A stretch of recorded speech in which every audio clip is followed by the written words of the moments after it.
Ya.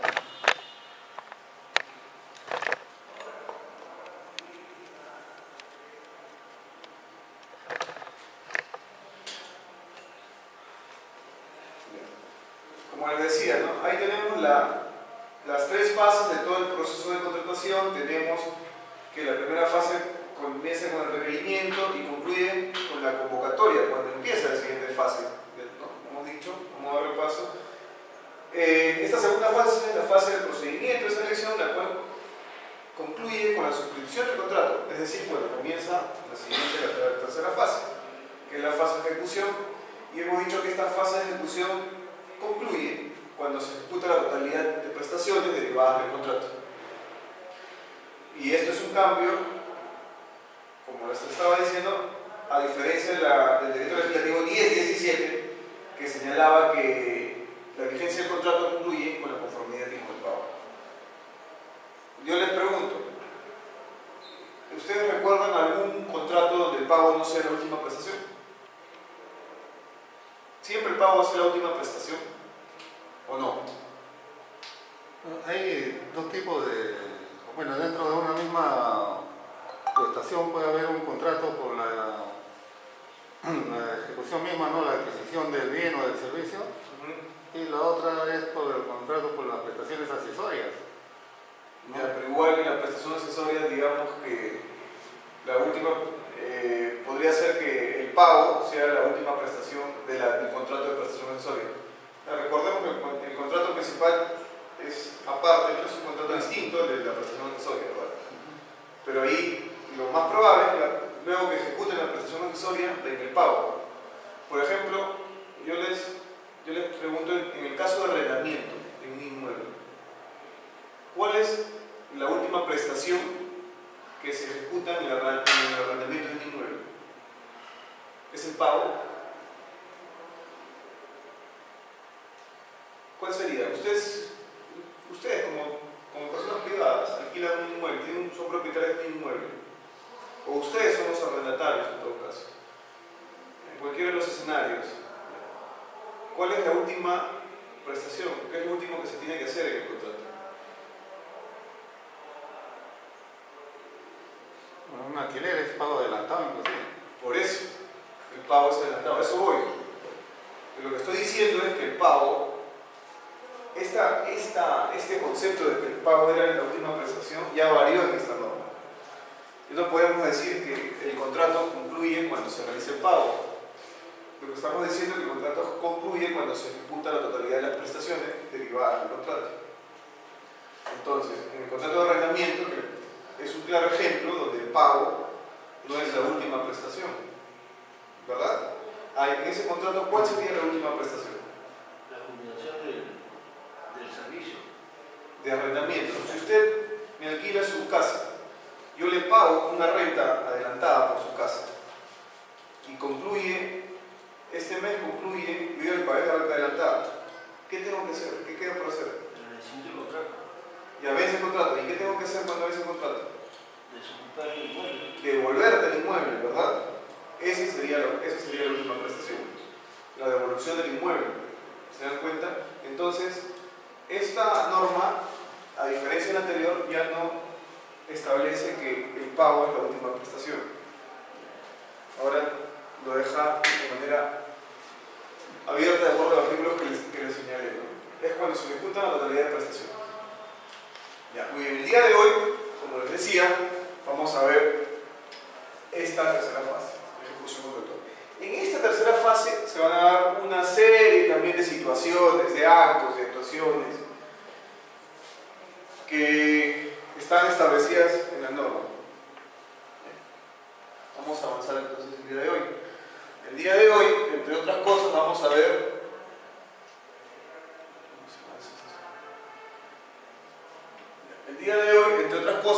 la definición de contrato, vamos a ver cuál es el procedimiento para suscribir el contrato, y vamos a ver cómo se puede modificar un contrato.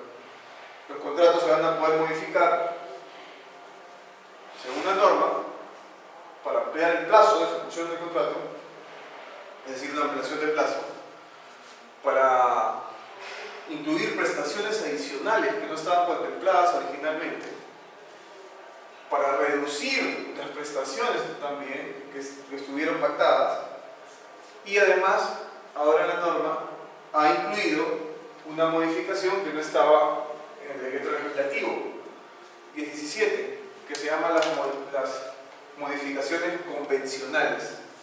Ya vamos a ver cuáles son los requisitos de esas modificaciones convencionales. Les voy adelantando que la modificación convencional se va a dar por causas no imputables a las partes que se generan luego de la suscripción del contrato.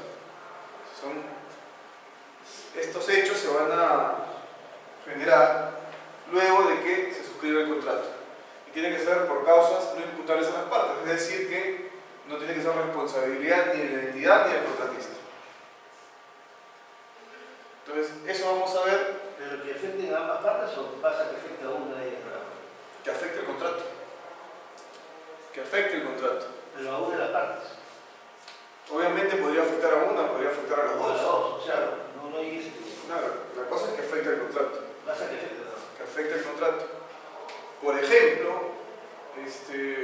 pero la norma dice que estas modificaciones convencionales tienen que ser distintas a las adicionales, a las ampliaciones de plazo y a las reducciones.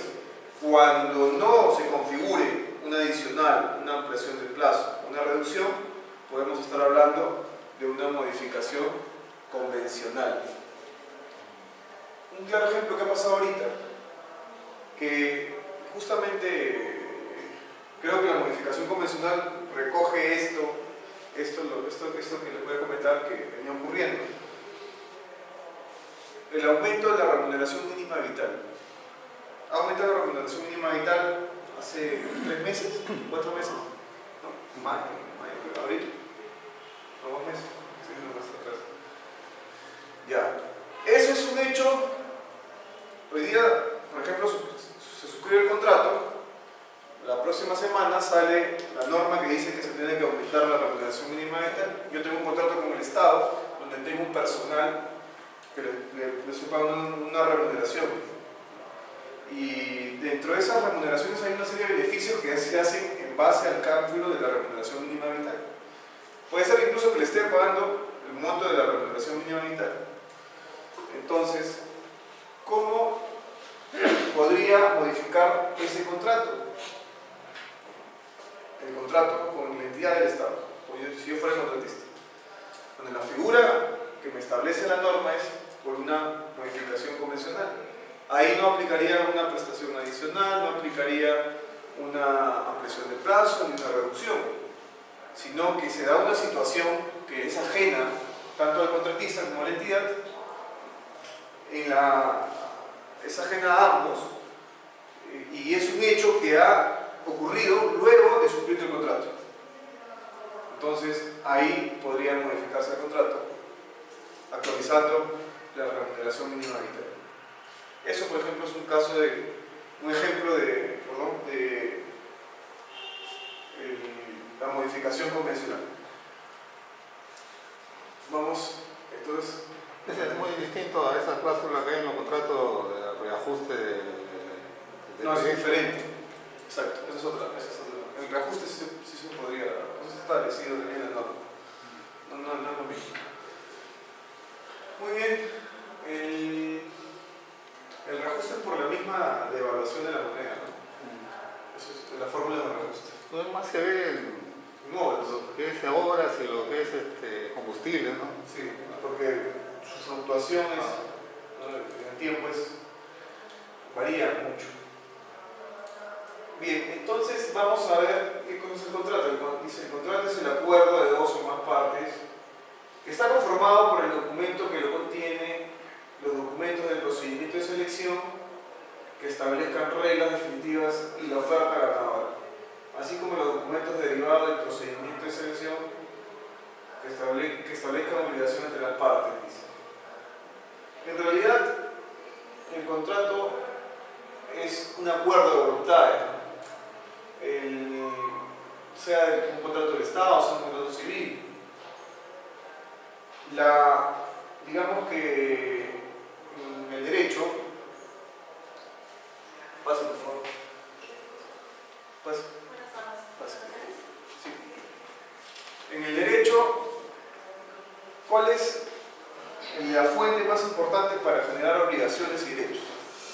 Una es la ley, ¿no? Obviamente. Pero entre los privados hay algo que se llama manifestación de voluntad. El contrato es manifestar la voluntad de obligarte a algo, a ambas partes. Por lo tanto, hay una prestación o una contraprestación. Y ese acuerdo de voluntades, eso es el contrato. El contrato, ese contrato se puede materializar de alguna manera. Se puede materializar para acreditarse. Pero el contrato no es el documento en sí. El documento que muchas veces decimos es el contrato, que lo titulan como contrato. Bueno, esto es un documento que contiene un contrato, que contiene el acuerdo de partes. Pero un contrato puede estar materializado no solamente en un papel, en blanco y negro. Podríamos materializar un contrato en algún medio magnético, por ejemplo, con una grabación. Ambas partes se comprometen, manifiestan la voluntad de realizar, de obligarse y tener derechos. Y eso es un contrato. Entonces, al día de hoy ustedes, no sé de qué manera han venido acá al local, en su carro, en movilidad, en taxi, en micro, caminando. Metropolitana. ¿Usted, señor? También. Metropolitana. ¿En combi? Ya pasan pocas combis. Sí, sí, está bien. Metropolitana, ¿eh? Ya, eso que han hecho ustedes, el hecho de subirte a un metropolitano o a una combi para que te presten un servicio y tú dar una contraprestación, un pago, eso es un contrato. No tengo que estar en un papel para decir que es contrato, eso bueno. Pero la norma de contrataciones del Estado pide una formalidad, que si el contrato esté contenido en un documento, esté por escrito, porque la norma lo establece.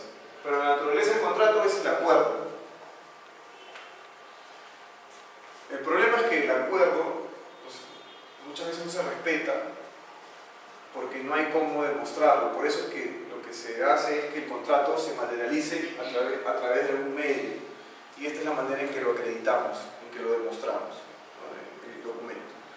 Entonces, es un acuerdo de voluntades. Para generar derechos, ¿no? Obligaciones, modificar, extinguir derechos y obligaciones.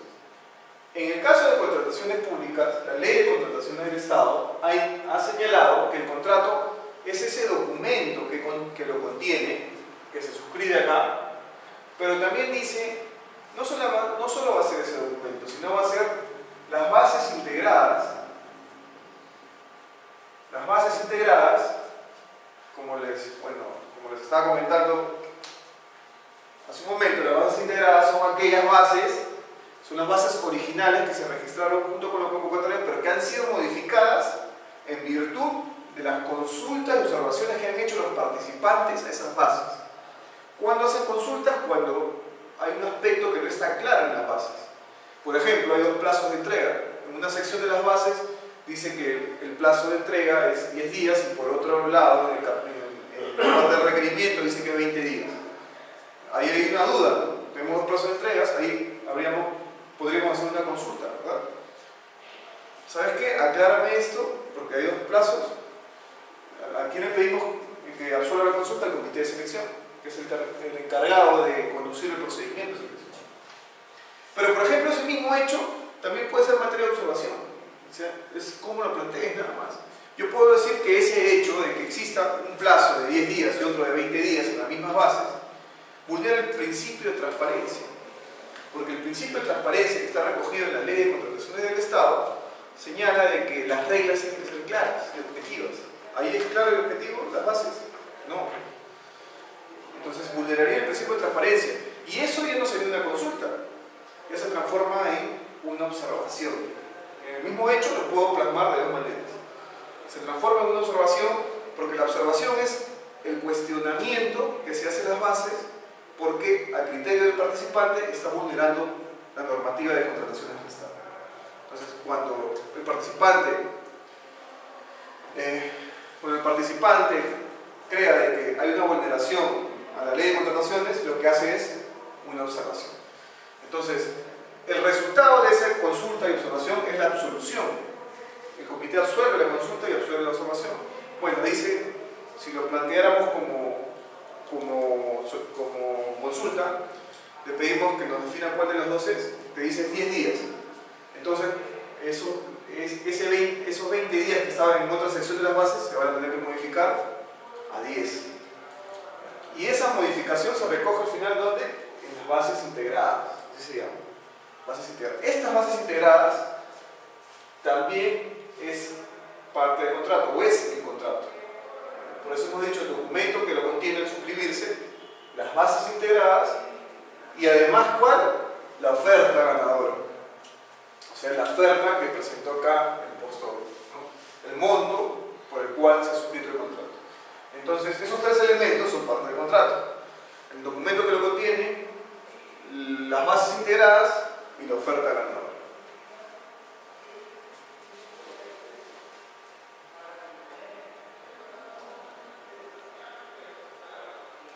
El mismo comité es el que absorbe las consultas y las observaciones, ¿no? El comité absuelve las consultas y observaciones, pero ojo, que el comité no puede absolver dentro de su competencia por sí mismo cosas que no ha establecido él. ¿Qué cosas no ha formulado el comité? ¿O qué ha recogido? Porque el comité recoge información, ya información precedente, que está en el expediente de contratación. Por ejemplo, el estudio de mercado que arroja el valor referencial. Por ejemplo, el requerimiento del área usuario. Entonces, si el comité de selección me hace una consulta o una observación, por ejemplo, respecto del valor referencial, es decir, del monto de lo que se podría ser el contrato, el valor referencial acuérdense del monto, ¿no? Valor que podría tener el contrato, porque ese valor referencial, bueno, la oferta puede ser menor a ese valor, pero nunca más que ese valor. Entonces, cuando un participante hace un cuestionamiento, una observación, una consulta respecto al valor referencial, el comité, ¿qué debería hacer? ¿Absolverlo por sí mismo? No, tendría que consultarlo al competente, al órgano competente en que elaboró, en que determinó ese valor referencial, para que se pronuncie. Y de acuerdo a su pronunciamiento lo recoge y modifica las bases. Igual, si existiera una observación respecto del requerimiento, el requerimiento es aquello que se va a necesitar, que la entidad necesita para cumplir sus funciones. Entonces, y es eso que necesita lo determina ¿quién? El área usuario. Si el comité, que es un órgano colegiado, que no es el área usuario, recordemos que el comité no es el área usuario, no es logística o el OEC, o el órgano encargado de las contrataciones. Si el comité le hacen una observación respecto al requerimiento, lo que tendría que hacer es trasladar esa observación al área usuaria para que se pronuncie sobre la observación del requerimiento. Entonces, con el resultado de eso, de ese traslado, las áreas usuarias tienen que absorber lo que el comité traslada. Y luego el comité lo va a plasmar en su pliego de resolución de consultas. Esa es la manera. Pero no, la pregunta o la respuesta sería: el comité no siempre puede absorber por sí solo todas las consultas y observaciones. Tiene que apoyarse en los órganos competentes que han formulado el requerimiento y el valor referencial. Y en caso que sean 2, 3 o más postores y uno de ellos hace la observación y no se siente satisfecho con lo que... Ahí lo eleva al OCE. Es decir, el resultado, la absolución, la respuesta del comité se transcribe en un documento que se llama pliego de absolución. Si el participante no está de acuerdo aún con la respuesta, él sigue pensando, creyendo que hay una vulneración a la ley de contrataciones, lo que hace es elevar esa respuesta al OCE, al organismo supervisor de contrataciones del Estado. Que actúa como segunda instancia. Algo así, no es una instancia, pero podríamos decir eso, ¿no? que actúa como revisor. Como revisor. Sí. Ellos serían los que resuelvan. Ellos resolverían exactamente la elevación. Pero esta elevación no se va a dar en todos los tipos de procedimientos de elección. Solamente se va a dar en caso de licitaciones públicas y concursos públicos. En las adjudicaciones simplificadas no se puede, la norma ha establecido que no va a haber elevación. Yo me refiero a los programas de la de camisea, por ejemplo, donde hay miles de millones de dólares que se juegan. No, pero es que esos proyectos no están dentro del marco de la ley de contrataciones. Puede ser. Eso aplica otra norma, que son las normas de las asociaciones públicas privadas, las APPs. ¿Ya? Ahí hay una serie de metodologías para concesionar este tipo de proyectos, para extraer los recursos públicos. No, los recursos naturales, perdón. Entonces, sí. En el caso de que se observe no tanto el valor referencial o tal vez el estudio de mercado, y esto incida en que se dé o se va a modificar o se modifica el valor referencial, ¿el proceso se puede declarar nulo o simplemente se retrotrae? Buena pregunta. Eso va a depender del cuestionamiento que se haga, ¿no? De qué cuestionamiento estamos haciendo. La norma de contrataciones tiene una serie de principios y también hay uno de los artículos que establece que tiene que existir, por ejemplo, pluralidad de proveedores. 16. ¿No? Pluralidad de proveedores. ¿Qué significa? Que en el mercado por lo menos tiene que haber, cuando se hace el estudio del mercado, se tiene que evidenciar que por lo menos hay dos proveedores que me pueden brindar el bien, el servicio o la obra, ¿no? La pregunta es, ¿qué pasa si un estudio de mercado no se refleja eso y lo observan? Observan eso. ¿Qué tendría que hacer el comité de selección? Lo traslada a la OEP, el órgano encargado de las contrataciones, para que verifique qué es lo que ocurrió. La pregunta de su compañero es, ¿qué hacemos ahí? ¿Declaramos la nulidad? ¿O seguimos adelante? ¿O resolvemos eso y seguimos adelante? Yo lo que le digo, le respondo es, va a depender de cada caso. Va a depender de cada caso. Una cosa es que el valor referencial, el estudio de mercado no se haya elaborado de manera correcta y esté viciado. Es decir, que no se advierta que hay pluralidad. Tú vas al expediente y no hay pluralidad. En ese caso, yo sugeriría que se declare la nulidad. Tengo un caso concreto, ¿no? Pero déjame terminar la idea. La nulidad. Pero ¿qué pasaría si en el estudio de mercado, porque el que se publica es el estudio de mercado, se publica el resumen ejecutivo del estudio de mercado, eso es lo que se publica. Si en el estudio de mercado no se advierte que hay pluralidad, pero tú vas al estudio en sí, en el resumen no se advierte, pero tú vas al estudio, en el estudio sí existe. Ahí solamente hubo un error en trasladar la información del estudio al resumen ejecutivo. En ese caso yo no veo por qué declarar nulidad. Yo creo que eso simplemente se vuelve a registrar un nuevo estudio, un nuevo resumen, amparado en el estudio que ya se hizo de manera correcta. Sería un error subsanable. Algo así como un error subsanable. Sí. Un caso concreto, ¿no?, que se ha presentado ahí en la unidad, se va a adquirir unos bienes y se hace el estudio de mercado. El estudio de mercado arroja de que solamente un proveedor cotizó y en base a esa cotización declararon o estimaron de que se iba a comprar por paquete, ¿no? Eso lo pone en el estudio de mercado simplemente así, ¿no? Entonces, escuetamente,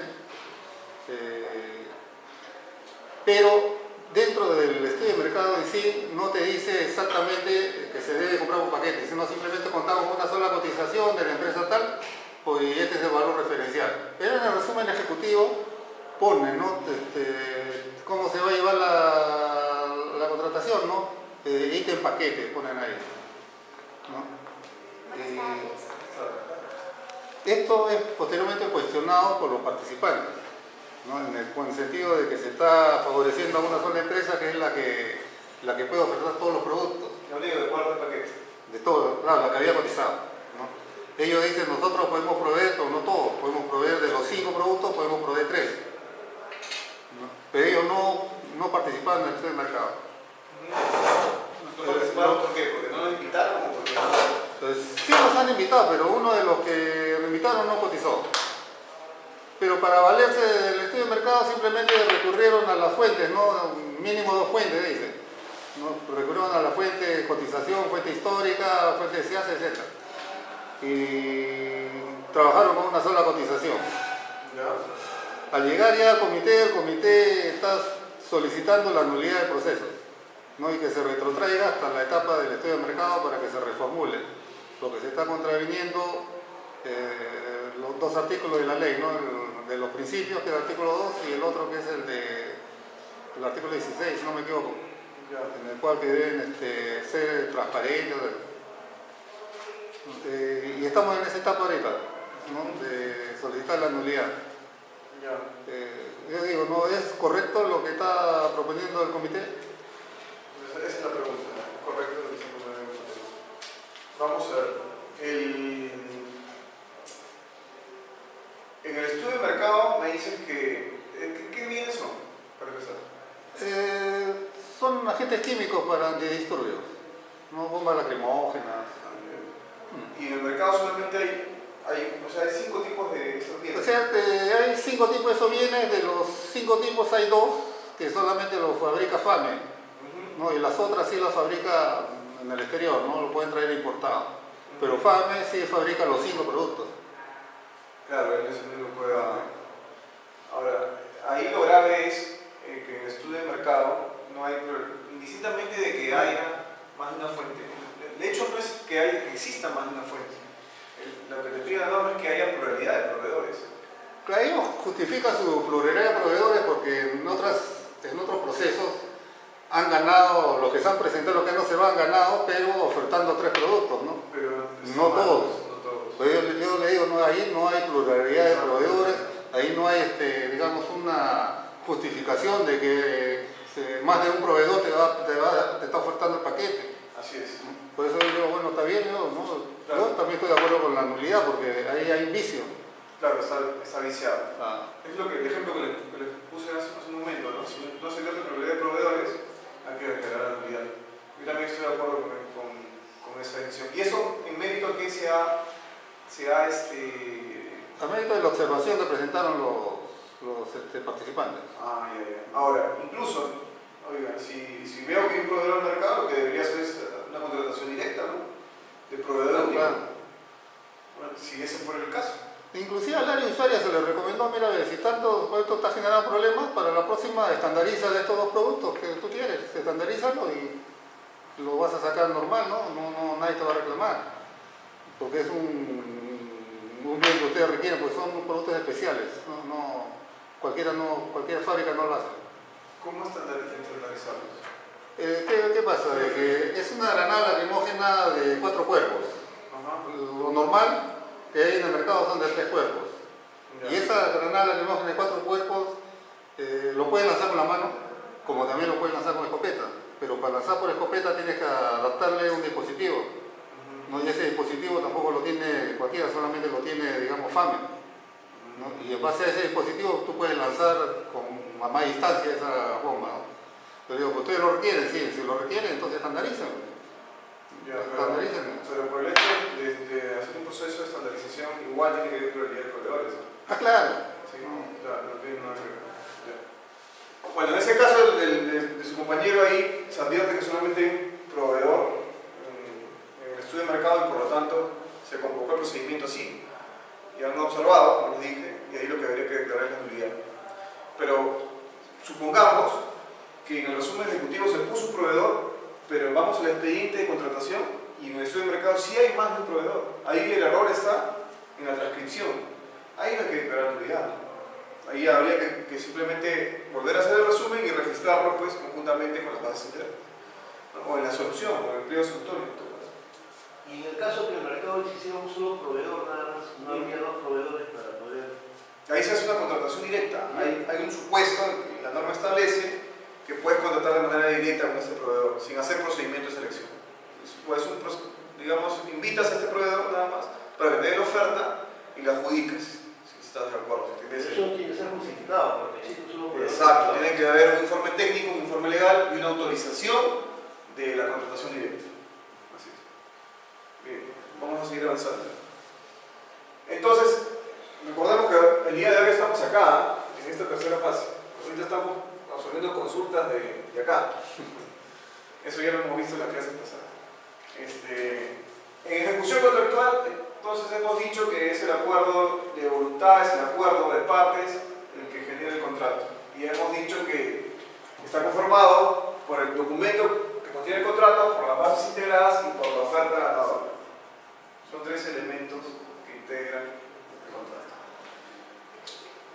Y acá en esta lámina vemos que existen 2.945 entidades públicas que tienen la necesidad de bienes, servicios y obras. Entonces el impacto económico es considerable.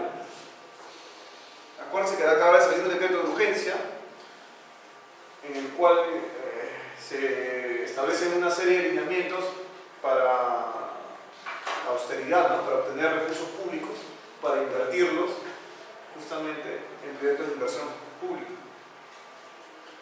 Bueno, los proveedores pueden ser personas naturales o jurídicas, tienen que estar inscritos en el Registro Nacional de Proveedores para que puedan participar y no tienen que estar inhabilitados, es decir, no tienen que tener ninguna sanción, ¿no? Porque hay una serie de infracciones en la ley, recuerden, y por eso, si cometen esas infracciones los proveedores, son sancionados con inhabilitación temporal, puede ser incluso permanente o pecuniaria. Recordemos que también los proveedores pueden participar de manera consorciada, puede formar un consorcio, es decir, hay dos personas, ya sean naturales o jurídicas, o ambas incluso, una natural y una jurídica, que se van a consorciar para llegar a qué cosa, a la experiencia solicitada. La experiencia, recordemos que se pide en función al monto facturado.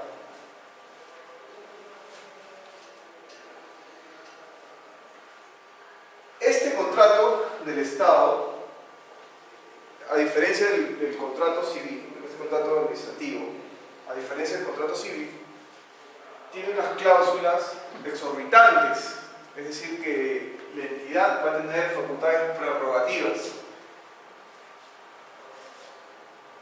Acá, prerrogativa de la administración pública, poder de elección y de control, facultades unilaterales, interpretación del contrato, la anulación, nulidad, suspensión, disponer prestaciones adicionales y reducciones, puede intervenir económicamente, si en el caso de obras, puede resolver el contrato, bueno, el contratista también puede resolver el contrato cuando la entidad no cumple sus obligaciones.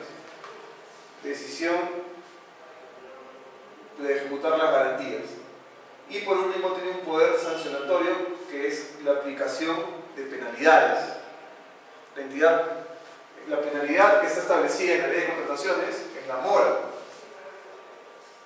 Cuando hay retraso en la ejecución de la prestación. Pero también la norma habla de otras penalidades. Eso lo vamos a ver luego.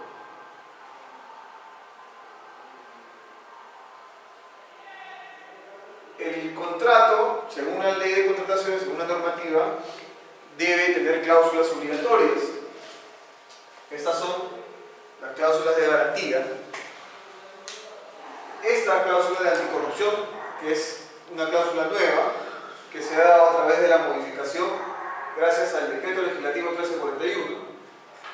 La cláusula de solución de controversia, es decir, cómo se van a resolver los conflictos que se generen en el contrato. Porque van a existir conflictos. Y la manera de resolver, ¿cómo son? A través de conciliación y arbitraje, ¿verdad? Y la cláusula de resolución de contrato. Esas son las cláusulas obligatorias que siempre tienen que estar en todo contrato. Esto, recordemos que en las bases, mejor dicho, existe, el OCE ha publicado unas bases estandarizadas. En estas bases estandarizadas se anexa una proforma de contrato que incluye justamente todas estas cláusulas. La falta de de uno de esos requisitos genera nulidad de contrato? Vamos a ver eso. Vamos a ver la nulidad. Porque hay causales de nulidad. ¿Ya?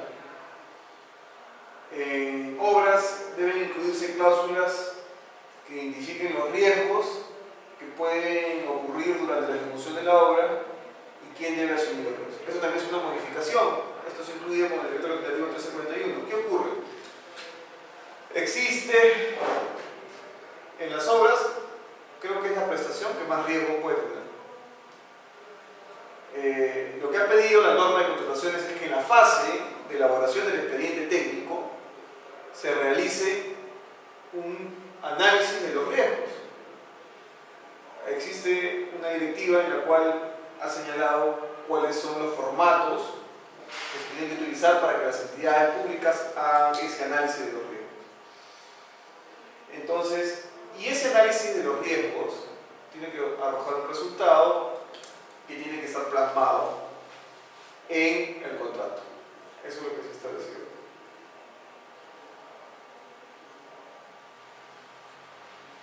Esta es la cláusula de anticorrupción, que es...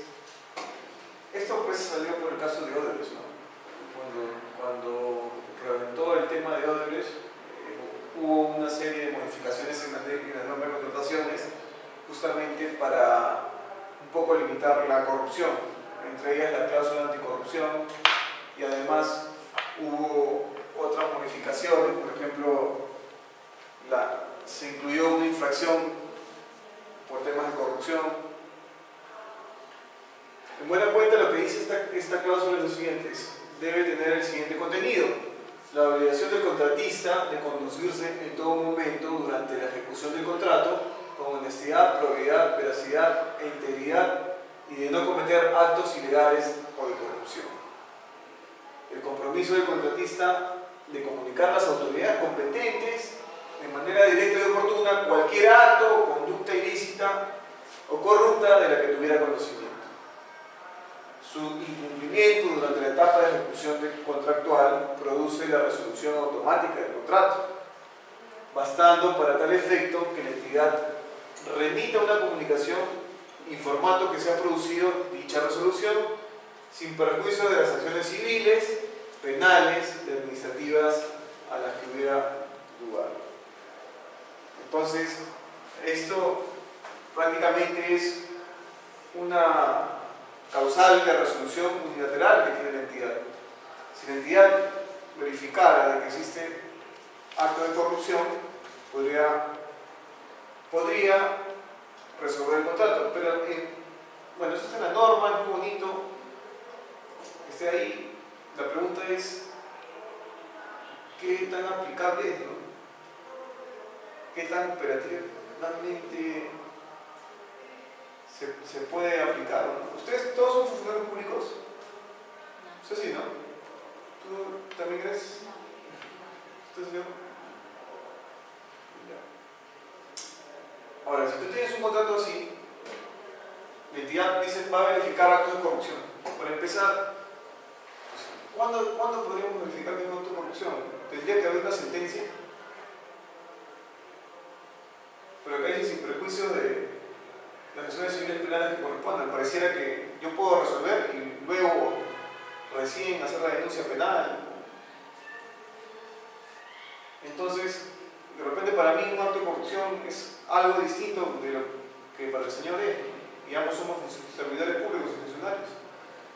Entonces, ahí veo el problema de esta cláusula. O sea, a nivel operativo, creo que es complicada aplicar. ¿Pero ustedes creen que sería fácil de aplicarlo? Por ejemplo, tengo un compañero que es comité de selección, miembro del comité de selección, y lo ven almorzando con un proveedor. Eso ya meritaría que estaríamos vulnerando esta cláusula con el contratista, con un contratista. Porque de repente es mi amigo, ¿no? Esa cláusula ha sido, ojalá, y los pelos puesta ahí nada más por la coyuntura, ¿no? Sí, yo porque también creo. comprobado, demostrar un acto de corrupción, imagínense, hasta ahora lo pueden terminar con Toledo, con Alan, imagínense cómo. Exacto, yo creo que es muy difícil aplicar esta cláusula, ¿no? Pero ahí está. Bueno, la intención ha sido buena.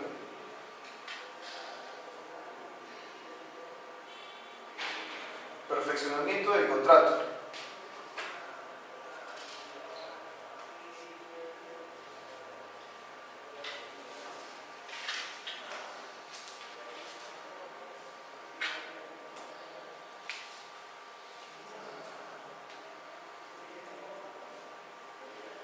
Una vez que queda consentida la buena pro, recordemos que el consentimiento de la buena pro se tiene que registrar en el SEACE. ¿Quién registra el consentimiento? La entidad. La entidad registra el consentimiento de la buena pro en el SEACE. Desde ese momento, desde el día siguiente del consentimiento, ya corren los plazos para el procedimiento que se va a aplicar para suscribir el contrato. Va a haber un procedimiento para suscribir el contrato.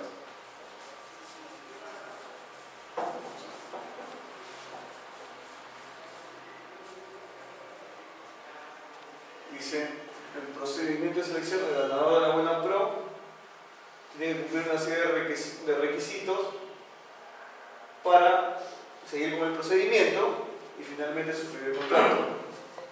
Dice, para verificar la idoneidad de dicho postor y asegurar que el mismo cumpla con las prestaciones.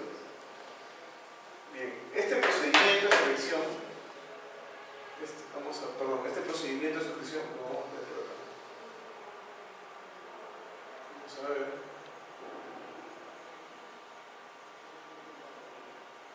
Aquí está. 8 días hábiles, dice, para la entrega de los documentos desde el registro. Ya, esto es un cambio también importante que ha hecho la norma. Desde el registro en el que se hace del consentimiento de la buena pro o del que haya quedado administrativamente firme la buena pro. ¿Cuándo queda administrativamente firme? Cuando existe una apelación ante el Tribunal de Contrataciones del Estado o ante la entidad, porque las entidades también se pueden apelar de acuerdo al monto. Entonces, dentro de esos 8 días, vamos a suponer, ¿qué fecha estamos? 26. 26 días, rápido. Vamos a suponer que son días hábiles, ¿ya? Son días hábiles. Supongamos que sea 3 de junio. No tengo un calendario para contar exactamente, pero acá vamos a suponer de que 8 días hábiles.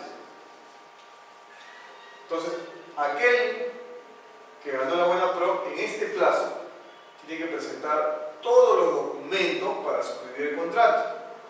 En las bases integradas, ahí le van a pedir una lista de documentos para suscribir el contrato. Una vez que presente los documentos, la entidad tiene 2 opciones: o suscribe el contrato o observa. Dentro de los 3 días hábiles siguientes para la firma del contrato o entrega, o sea, tiene 3 días para firmar el contrato o entregar la orden de compra o de servicio, o va a otorgar un plazo adicional para solucionar los requisitos. Entonces, de acá, del 3 de junio, vamos a poner al 9 de junio, hay 3 días. En estos 3 días se tiene que suscribir el contrato u observar. ¿Qué cosa va a observar la entidad? Bueno, los documentos que han presentado para suscribir el contrato, ¿no? Porque hay una serie de documentos, 1, 2, 3, 4, 5. Entonces la entidad observa los errores en los documentos o la omisión, ¿no? Puede ser que no entreguen un documento, o no hay un documento. Ahí, yo ahorita, como les comentaba, estoy trabajando en una entidad pública y en este caso existen muchos problemas, ¿no? Bastantes problemas en el caso. La norma dice que el contratista debe entregar la totalidad de los documentos. La palabra es totalidad.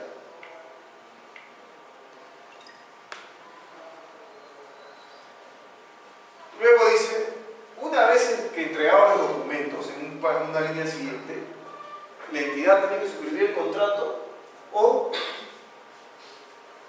observar. Pero dice una vez entregar los documentos. Pero no dice una vez entregado la totalidad de los documentos, solamente dice una vez entregados los documentos.